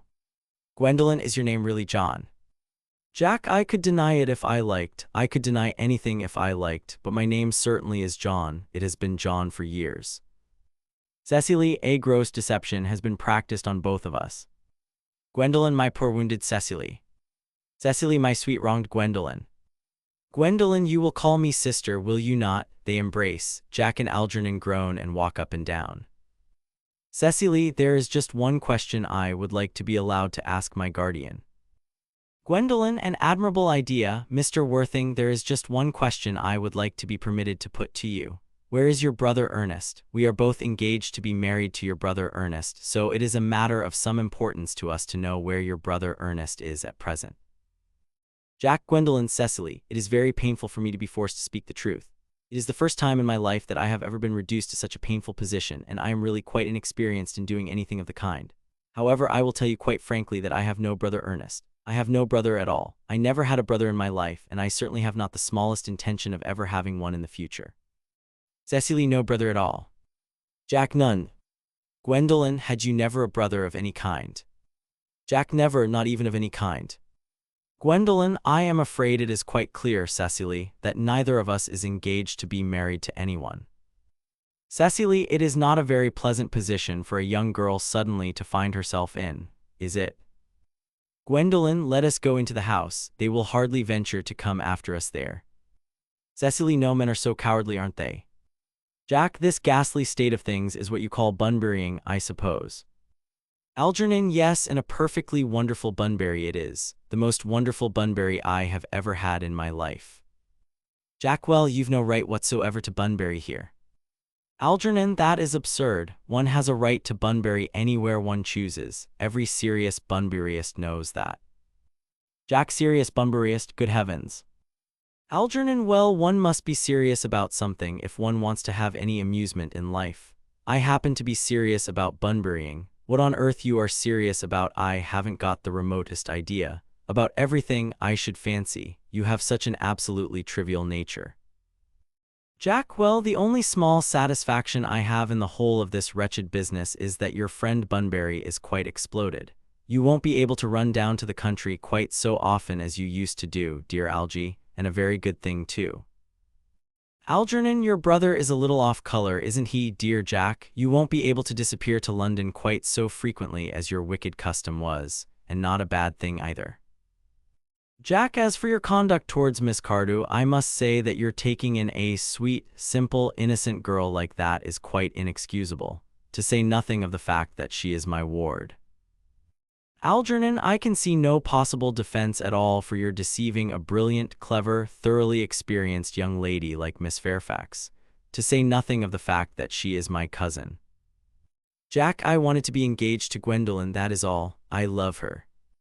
Algernon, well, I simply wanted to be engaged to Cecily. I adore her. Jack, there is certainly no chance of your marrying Miss Cardew. Algernon, I don't think there is much likelihood, Jack, of you and Miss Fairfax being united. Jack, well, that is no business of yours. Algernon, if it was my business, I wouldn't talk about it. Begins to eat muffins.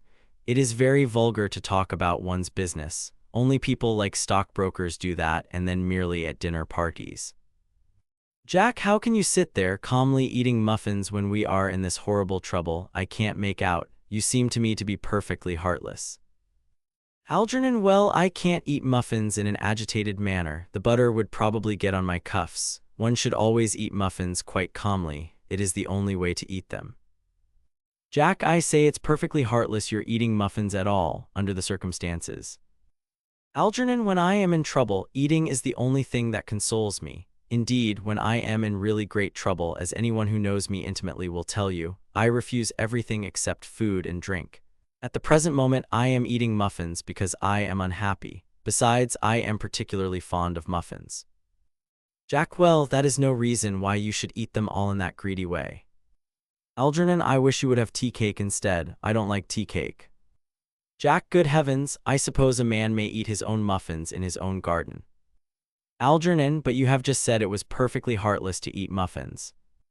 Jack, I said it was perfectly heartless of you under the circumstances. That is a very different thing. Algernon, that may be, but the muffins are the same. He seizes the muffin dish from Jack. Jack, Algy, I wish to goodness you would go.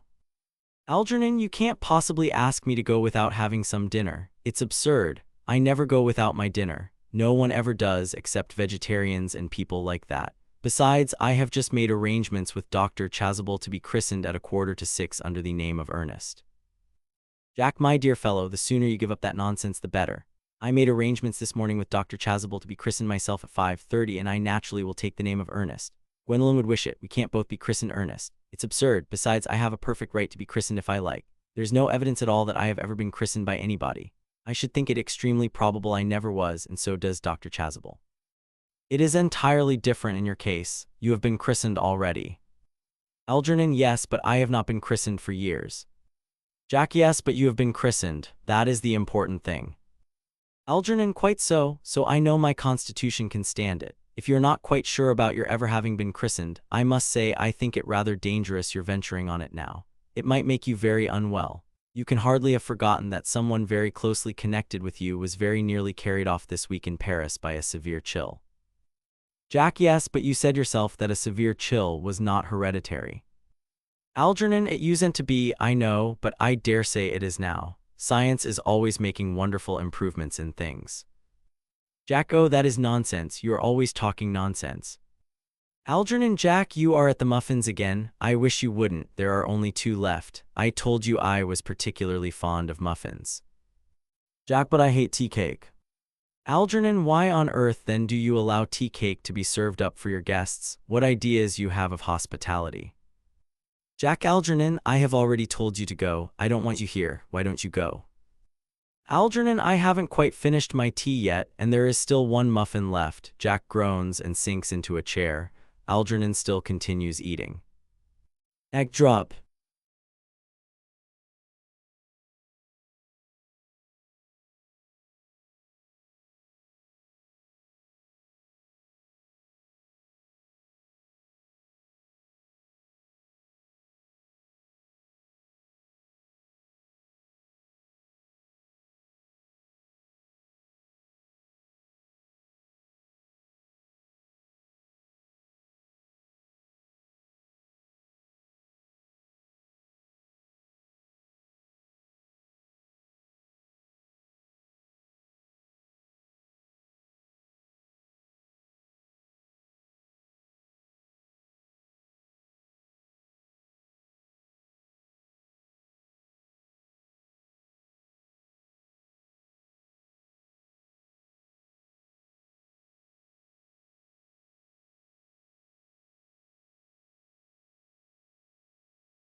Third act. Scene. Morning room at the manor house. Gwendolen, the fact that they did not follow us at once into the house, as anyone else would have done, seems to me to show that they have some sense of shame left. Cecily, they have been eating muffins. That looks like repentance. Gwendolen, they don't seem to notice us at all. Couldn't you cough? Cecily, but I haven't got a cough. Gwendolen, they're looking at us. What effrontery. Cecily, they're approaching. That's very forward of them. Gwendolen, let us preserve a dignified silence. Cecily, certainly, it's the only thing to do now. Enter Jack, followed by Algernon. They whistle some dreadful popular air from a British opera. Gwendolen, this dignified silence seems to produce an unpleasant effect. Cecily, a most distasteful one. Gwendolen, but we will not be the first to speak. Cecily, certainly not. Gwendolen, Mr. Worthing, I have something very particular to ask you. Much depends on your reply. Cecily, Gwendolen, your common sense is invaluable. Mr. Moncrieff, kindly answer me the following question. Why did you pretend to be my guardian's brother? Algernon, in order that I might have an opportunity of meeting you. Cecily, that certainly seems a satisfactory explanation, does it not? Gwendolen, yes, dear, if you can believe him. Cecily, I don't, but that does not affect the wonderful beauty of his answer. Gwendolen, true, in matters of grave importance, style, not sincerity, is the vital thing. Mr. Worthing, what explanation can you offer to me for pretending to have a brother? Was it in order that you might have an opportunity of coming up to town to see me as often as possible? Jack, can you doubt it, Miss Fairfax? Gwendolen, I have the gravest doubts upon the subject, but I intend to crush them. This is not the moment for German skepticism. Their explanations appear to be quite satisfactory, especially Mr. Worthing's. That seems to me to have the stamp of truth upon it. Cecily, I am more than content with what Mr. Moncrieff said. His voice alone inspires one with absolute credulity. Gwendolen, then you think we should forgive them? Cecily, yes, I mean no. Gwendolen, true, I had forgotten. There are principles at stake that one cannot surrender. Which of us should tell them? The task is not a pleasant one. Cecily, could we not both speak at the same time? Gwendolen, an excellent idea. I nearly always speak at the same time as other people. Will you take the time from me? Cecily, certainly. Gwendolen and Cecily, your Christian names are still an insuperable barrier. That is all. Jack and Algernon are Christian names, is that all? But we are going to be christened this afternoon. Gwendolen, for my sake you are prepared to do this terrible thing. Jack, I am. Cecily, to please me you are ready to face this fearful ordeal. Algernon, I am. Gwendolen, how absurd to talk of the equality of the sexes. Where questions of self-sacrifice are concerned, men are infinitely beyond us. Jack, we are. Cecily, they have moments of physical courage of which we women know absolutely nothing. Gwendolen, darling. Algernon, darling. Enter Merriman. When he enters he coughs loudly, seeing the situation. Merriman, ahem, Lady Bracknell. Jack, good heavens. Lady Bracknell, Gwendolen, what does this mean? Gwendolen, merely that I am engaged to be married to Mr. Worthing, Mamma. Lady Bracknell, come here. Sit down immediately. Hesitation of any kind is a sign of mental decay in the young, of physical weakness in the old. Apprised, sir, of my daughter's sudden flight by her trusty maid, whose confidence I purchased by means of a small coin, I followed her at once by a luggage train. Her unhappy father is, I am glad to say, under the impression that she is attending a more than usually lengthy lecture by the University Extension Scheme on the influence of a permanent income on thought. I do not propose to undeceive him. Indeed, I have never undeceived him on any question. I would consider it wrong. But of course you will clearly understand that all communication between yourself and my daughter must cease immediately from this moment. On this point, as indeed on all points, I am firm. Jack, I am engaged to be married to Gwendolen, Lady Bracknell. Lady Bracknell, you are nothing of the kind, sir. And now, as regards Algernon. Algernon, yes, Aunt Augusta. Lady Bracknell, may I ask if it is in this house that your invalid friend Mr. Bunbury resides? Algernon, oh no, Bunbury doesn't live here. Bunbury is somewhere else at present. In fact, Bunbury is dead. Lady Bracknell, dead. When did Mr. Bunbury die? His death must have been extremely sudden. Algernon, oh, I killed Bunbury this afternoon. I mean, poor Bunbury died this afternoon. Lady Bracknell, what did he die of? Algernon, Bunbury, oh, he was quite exploded. Lady Bracknell, exploded. Was he the victim of a revolutionary outrage? I was not aware that Mr. Bunbury was interested in social legislation. If so, he is well punished for his morbidity. Algernon, my dear Aunt Augusta, I mean he was found out. The doctors found out that Bunbury could not live, that is what I mean, so Bunbury died. Lady Bracknell, he seems to have had great confidence in the opinion of his physicians. I am glad, however, that he made up his mind at the last to some definite course of action, and acted under proper medical advice. And now that we have finally got rid of this Mr. Bunbury, may I ask, Mr. Worthing, who is that young person whose hand my nephew Algernon is now holding in what seems to me a peculiarly unnecessary manner? Jack, that lady is Miss Cecily Cardew, my ward. Lady Bracknell bows coldly to Cecily. Algernon, I am engaged to be married to Cecily, Aunt Augusta. Lady Bracknell, I beg your pardon. Cecily, Mr. Moncrieff and I are engaged to be married, Lady Bracknell. Lady Bracknell, I do not know whether there is anything peculiarly exciting in the air of this particular part of Hertfordshire, but the number of engagements that go on seems to me considerably above the proper average that statistics have laid down for our guidance. I think some preliminary inquiry on my part would not be out of place. Mr. Worthing, is Miss Cardew at all connected with any of the larger railway stations in London? I merely desire information. Until yesterday, I had no idea that there were any families or persons whose origin was a terminus. Jack looks perfectly furious, but restrains himself. Jack, Miss Cardew is the granddaughter of the late Mr. Thomas Cardew of 149 Belgrave Square, SW, Gervase Park, Dorking, Surrey, and the Sparran, Fifeshire, NB. Lady Bracknell, that sounds not unsatisfactory. 3 addresses always inspire confidence, even in tradesmen. But what proof have I of their authenticity? Jack, I have carefully preserved the court guides of the period. They are open to your inspection, Lady Bracknell. Lady Bracknell, I have known strange errors in that publication. Jack, Miss Cardew's family solicitors are Messrs. Markby, and Markby. Lady Bracknell, Markby, and Markby, a firm of the very highest position in their profession. Indeed, I am told that one of the Mr. Markby's is occasionally to be seen at dinner parties. So far I am satisfied. Jack, how extremely kind of you, Lady Bracknell. I have also in my possession, you will be pleased to hear, certificates of Miss Cardew's birth, baptism, whooping cough, registration, vaccination, confirmation, and the measles, both the German and the English variety. Lady Bracknell, a life crowded with incident I see, though perhaps somewhat too exciting for a young girl. I am not myself in favor of premature experiences. Gwendolen, the time approaches for our departure. We have not a moment to lose. As a matter of form, Mr. Worthing, I had better ask you if Miss Cardew has any little fortune. Jack, about £130,000 in the funds, that is all. Goodbye, Lady Bracknell, so pleased to have seen you. Lady Bracknell, a moment, Mr. Worthing.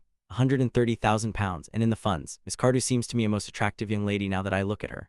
Few girls of the present day have any really solid qualities, any of the qualities that last and improve with time.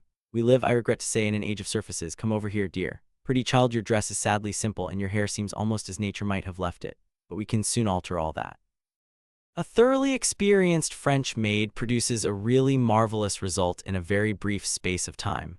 I remember recommending one to young Lady Lansing, and after 3 months her own husband did not know her. Jack, and after 6 months nobody knew her. Lady Bracknell glares at Jack for a few moments, then bends with a practiced smile to Cecily. Kindly turn round, sweet child. Cecily turns completely round. No, the side view is what I want. Cecily presents her profile. Yes, quite as I expected. There are distinct social possibilities in your profile. The two weak points in our age are its one of principle and its one of profile. The chin a little higher, dear. Style largely depends on the way the chin is worn. They are worn very high just at present. Algernon. Algernon, yes, and Augusta. Lady Bracknell, there are distinct social possibilities in Miss Cardew's profile. Algernon, Cecily is the sweetest, dearest, prettiest girl in the whole world, and I don't care tuppence about social possibilities. Lady Bracknell, never speak disrespectfully of society, Algernon. Only people who can't get into it do that. Dear child, of course you know that Algernon has nothing but his debts to depend upon, but I do not approve of mercenary marriages. When I married Lord Bracknell, I had no fortune of any kind, but I never dreamed for a moment of allowing that to stand in my way. Well, I suppose I must give my consent. Algernon, thank you, Aunt Augusta. Lady Bracknell, Cecily, you may kiss me. Cecily, thank you, Lady Bracknell. Lady Bracknell, you may also address me as Aunt Augusta for the future.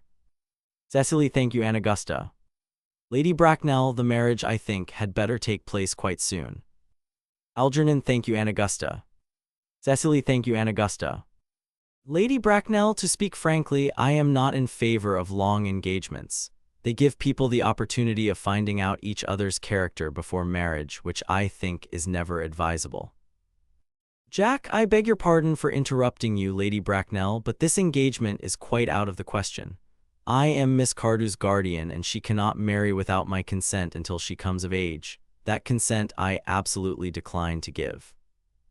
Lady Bracknell, upon what grounds may I ask? Algernon is an extremely, I may almost say an ostentatiously eligible young man. He has nothing, but he looks everything. What more can one desire? Jack, it pains me very much to have to speak frankly to you, Lady Bracknell, about your nephew, but the fact is that I do not approve at all of his moral character. I suspect him of being untruthful. Algernon and Cecily look at him in indignant amazement. Lady Bracknell, untruthful, my nephew Algernon, impossible, he is an Oxonian.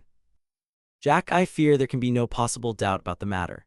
This afternoon, during my temporary absence in London on an important question of romance, he obtained admission to my house by means of the false pretense of being my brother.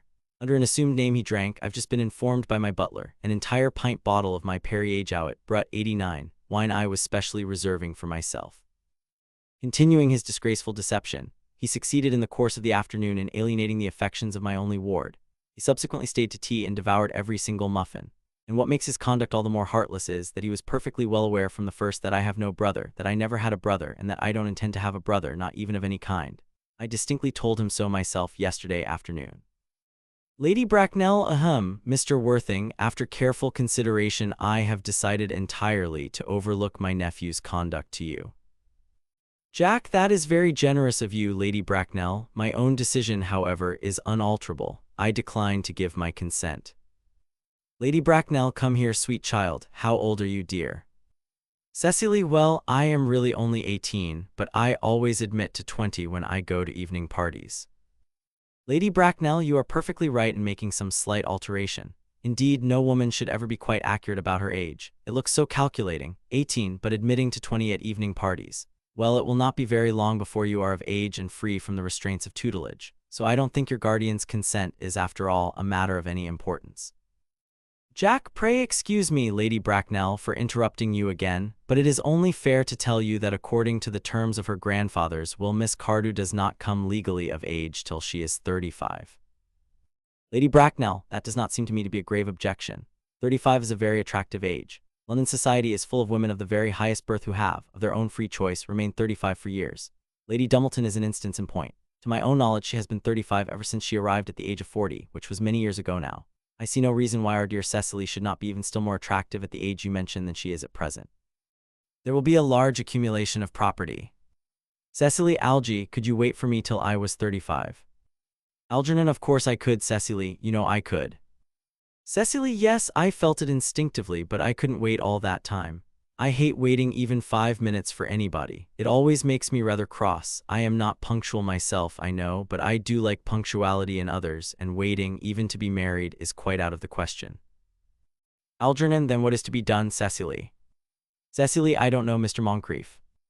Lady Bracknell, my dear Mr. Worthing, as Miss Cardew states positively that she cannot wait till she is 35, a remark which I am bound to say seems to me to show a somewhat impatient nature, I would beg of you to reconsider your decision. Jack, but my dear Lady Bracknell, the matter is entirely in your own hands. The moment you consent to my marriage with Gwendolen, I will most gladly allow your nephew to form an alliance with my ward.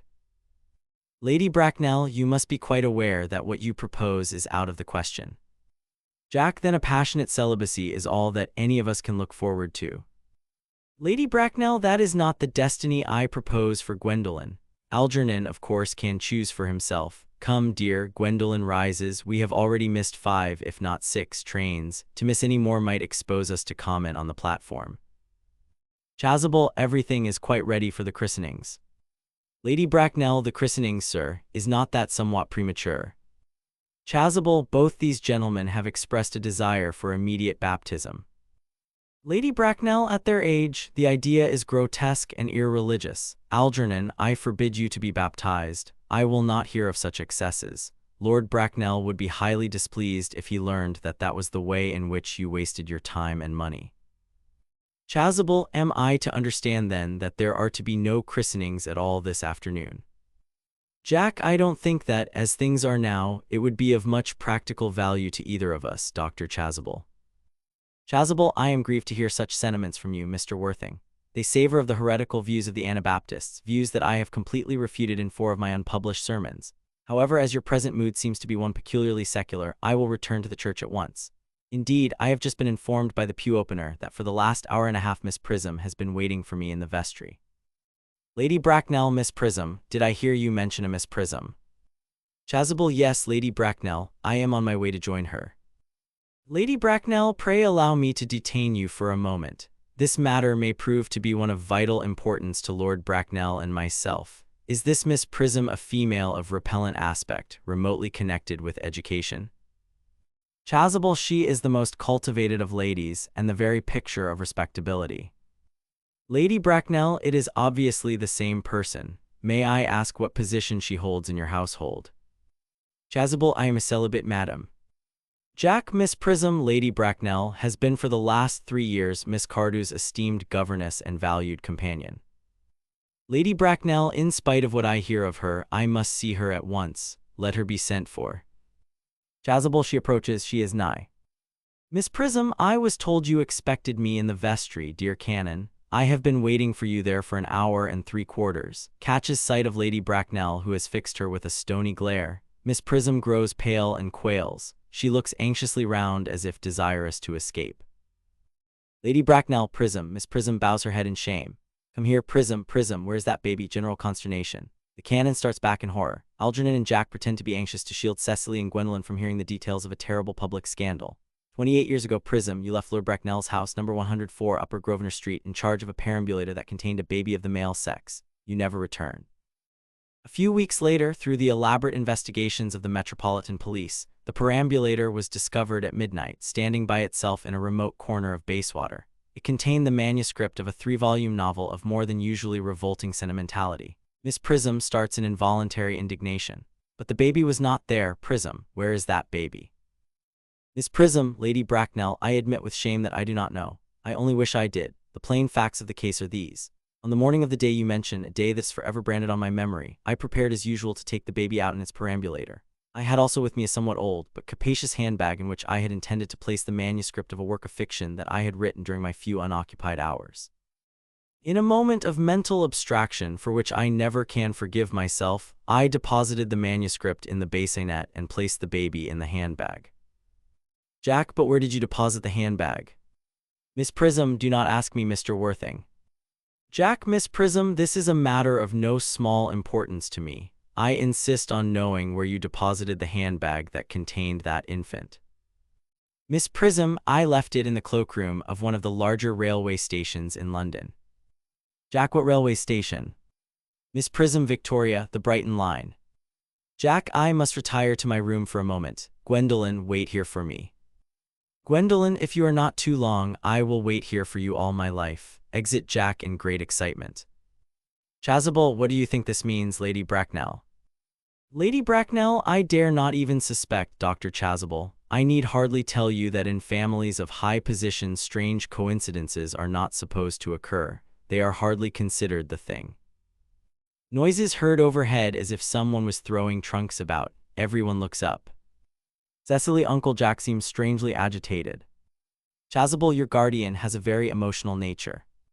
Lady Bracknell, this noise is extremely unpleasant. It sounds as if he was having an argument. I dislike arguments of any kind. They are always vulgar and often convincing. Chasuble, it is stopped now. Lady Bracknell, I wish you would arrive at some conclusion. Gwendolen, this suspense is terrible. I hope it will last. Enter Jack with a handbag of black leather in his hand.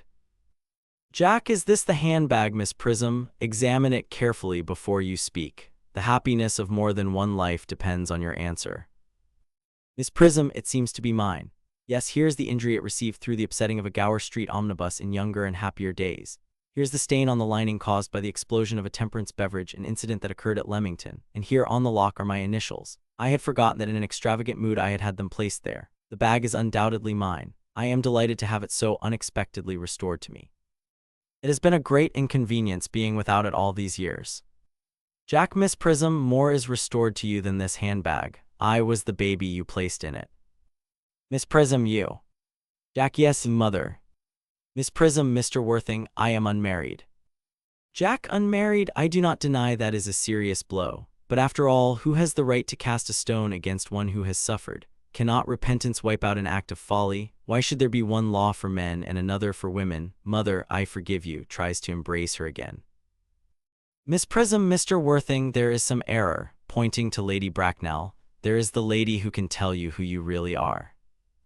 Jack, Lady Bracknell, I hate to seem inquisitive, but would you kindly inform me who I am? Lady Bracknell, I am afraid that the news I have to give you will not altogether please you. You are the son of my poor sister, Mrs. Moncrieff, and consequently Algernon's elder brother. Jack, Algy's elder brother. Then I have a brother after all. I knew I had a brother. I always said I had a brother. Cecily, how could you have ever doubted that I had a brother? Dr. Chasuble, my unfortunate brother. Miss Prism, my unfortunate brother. Gwendolen, my unfortunate brother. Algy, you young scoundrel, you will have to treat me with more respect in the future. You have never behaved to me like a brother in all your life. Algernon, well, not till today, old boy, I admit. I did my best, however, though I was out of practice. Gwendolen, my own, but what own are you? What is your Christian name now that you have become someone else?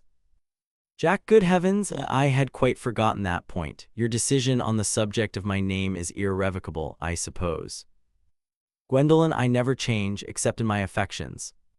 Cecily, what a noble nature you have, Gwendolen. Jack, then the question had better be cleared up at once. Aunt Augusta, a moment. At the time when Miss Prism left me in the handbag, had I been christened already?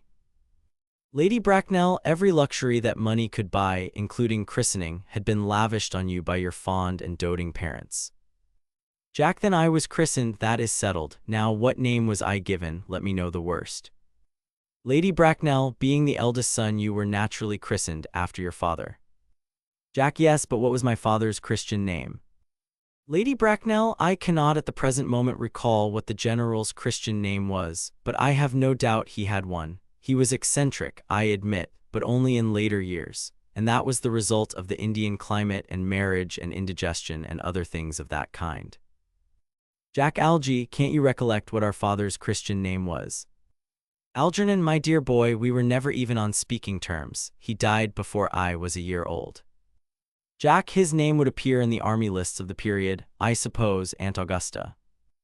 Lady Bracknell, the general was essentially a man of peace, except in his domestic life, but I have no doubt his name would appear in any military directory. Jack, the army lists of the last 40 years are here. These delightful records should have been my constant study. Rushes to bookcase and tears the books out. M. Generals, Malum, Maxbohm, Magley, what ghastly names they have, Mark B. Mixby, Mobbs, Moncrieff. Lieutenant 1840, Captain, Lieutenant Colonel, Colonel, General 1869, Christian names, Ernest John. Puts book very quietly down and speaks quite calmly.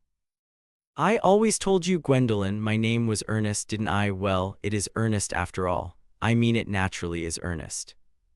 Lady Bracknell, yes, I remember now that the general was called Ernest. I knew I had some particular reason for disliking the name. Gwendolen, Ernest, my own Ernest, I felt from the first that you could have no other name. Jack, Gwendolen, it is a terrible thing for a man to find out suddenly that all his life he has been speaking nothing but the truth. Can you forgive me? Gwendolen, I can, for I feel that you are sure to change. Jack, my own one. Chasuble, Letisha. Miss Prism, Frederick at last. Algernon, Cecily at last. Jack, Gwendolen at last.